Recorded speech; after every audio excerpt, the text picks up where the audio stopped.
Cleaning the printhead and platen roller in a ZT411 series printer. Open the media door. Open the printhead.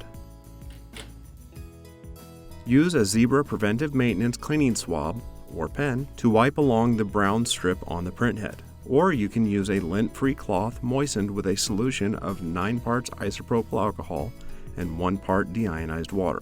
To clean the platen roller, wipe with a swab or lint-free cloth moistened with a solution of 9 parts isopropyl alcohol and 1 part deionized water. Allow the solvent to evaporate. Close the printhead. Close the media door. Clean the printhead on a regular basis to extend its life and prevent inconsistent print quality. Clean the printhead whenever you replace the ribbon on a thermal transfer printer or when you replace labels on a direct thermal printer. Also clean the printhead whenever the Clean Head Now appears on the display. We recommend using a Zebra Preventative Maintenance Kit.